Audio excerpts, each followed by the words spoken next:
Assalamualaikum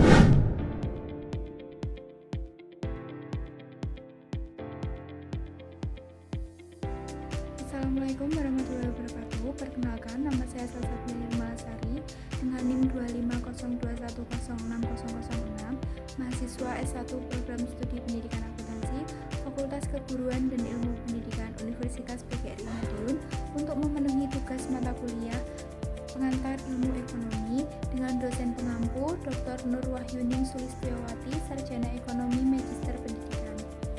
Di sini saya akan mempresentasikan tentang biaya produksi. Di pasar yang semakin kompetitif, di mana tekanan harga dan kebutuhan untuk efisiensi sangat tinggi, banyak perusahaan yang berjuang bukan karena produknya buruk, melainkan karena mereka gagal menyeimbangkan dua hal krusial ini: menghasilkan produk berkualitas, sekaligus memastikan harga jual mereka menghasilkan keuntungan yang sehat. Titik temu antara produksi, penetapan harga, dan laba inilah yang dikendalikan oleh biaya produksi. Sayangnya, banyak bisnis yang hanya melihat pengeluaran kas, biaya eksplisit, dan mengabaikan pengorbanan sumber daya yang tidak terlihat seperti biaya implisit, seringkali menjadi penentu kegagalan strategi. Di sini saya akan membahas 4 rumusan masalah. Yang pertama ada apa itu biaya produksi, yang kedua ada apa saja jenis-jenis biaya produksi, yang ketiga bagaimana biaya produksi dengan skala usaha, yang keempat ada pengaruh biaya produksi.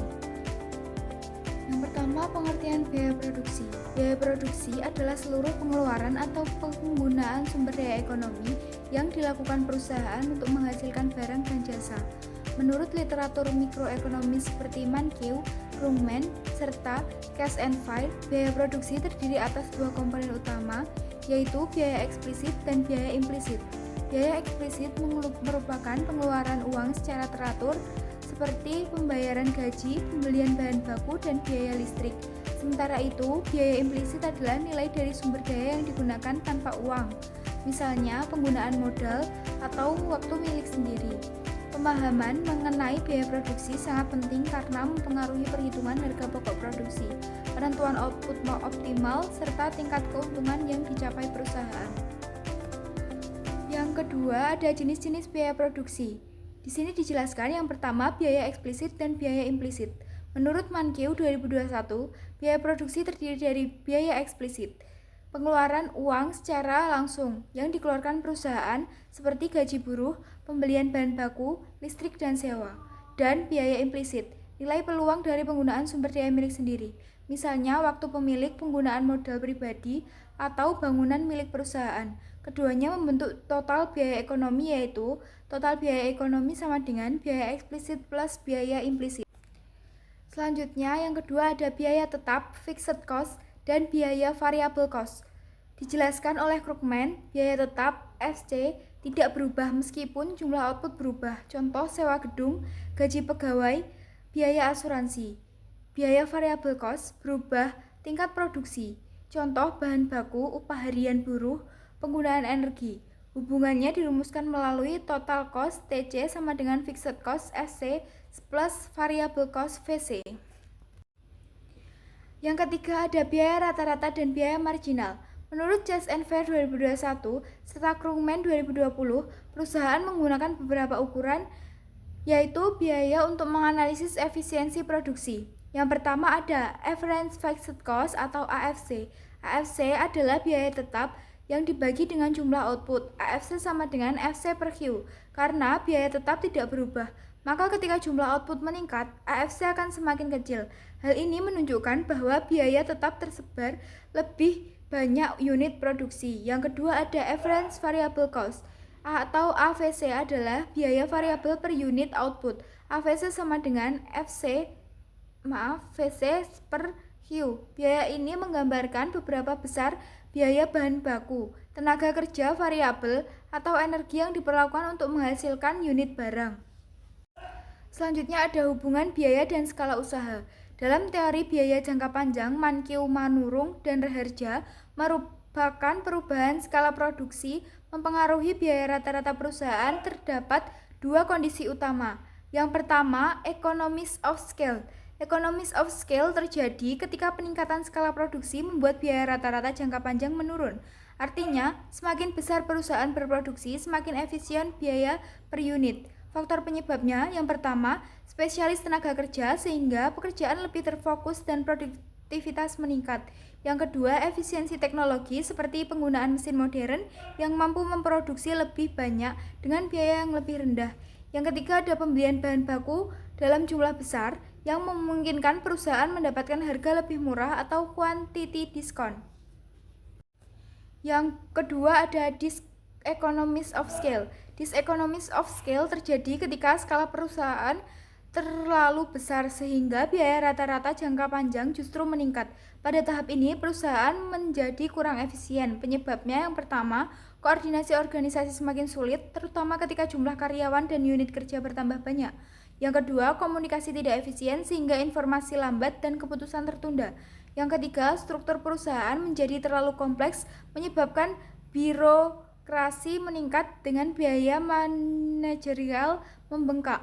Jadi, skala produksi mempengaruhi efisiensi biaya perusahaan. Jika skala meningkat secara tepat, perusahaan memiliki economies of scale sehingga biaya rata-rata menurun. Namun, biaya skala terlalu besar muncul diseconomies of scale, yaitu biaya rata-rata naik karena koordinasi dan organisasi menjadi tidak efisien. Karena itu, perusahaan harus menemukan skala produksi yang paling optimal.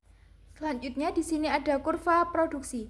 Menurut Mankiw dan Krugman, kurva biaya memiliki bentuk khas dalam teori produksi. Yang pertama, marginal cost atau MC berbentuk huruf U, akibatnya diminishing marginal product, yaitu ketika tambahan output dari setiap input semakin berkurang. Yang kedua, ada kurva average total cost atau ATC, menurun pada awal produksi karena biaya tetap tersebar, kemudian meningkat ketika efisiensi mulai muncul. Yang ketiga, ada kurva MC, selalu memotong AVC dan ATC pada titik minimum keduanya sehingga menjadi penentu perubahan biaya rata-rata. Maka penting perusahaan mencapai tingkat produksi optimal ketika MC sama dengan MR, pendapatan marginal, terutama dalam kondisi pasar persaingan sempurna. Selanjutnya di sini ada biaya produksi dalam keputusan perusahaan. Biaya produksi merupakan faktor kunci dalam pengambilan keputusan perusahaan karena menentukan kemampuan perusahaan untuk menghasilkan keuntungan dan bersaing di pasar. Beberapa peran pentingnya adalah penentuan harga jual. Perusahaan menetapkan harga jual dengan mempertimbangkan biaya total dan biaya per unit. Jika biaya tinggi, harga harus menyesuaikan agar tetap menutup biaya dan memperoleh laba. Yang kedua, ada menentukan jumlah output optimal. Jumlah produksi yang paling efisien dicapai saat MC sama dengan MR. Biaya marginal sama dengan pendapatan marginal. Pada titik ini, perusahaan memastikan keuntungan tanpa memproduksi terlalu banyak atau terlalu sedikit. Yang ketiga, ada strategi efisiensi dan investasi teknologi. Analisis biaya membantu perusahaan memutuskan kapan perlu meningkatkan efisiensi, misalnya melalui penggunaan teknologi baru yang dapat menurunkan biaya variabel atau biaya tetap. Menentukan skala perusahaan. Biaya produksi digunakan untuk mengevaluasi apakah perusahaan perlu melakukan ekspansi tetap pada ukuran sekarang atau bahkan mengecilkan operasi. Yang keempat, ada analisis keuntungan dan keberlanjutan produksi. Dengan memahami struktur biaya, pemahaman perusahaan dapat menilai apakah usahanya masih menentukan dan layak diteruskan. Jika biaya lebih besar daripada pendapatan jangka panjang, perlu dilakukan penyesuaian strategi.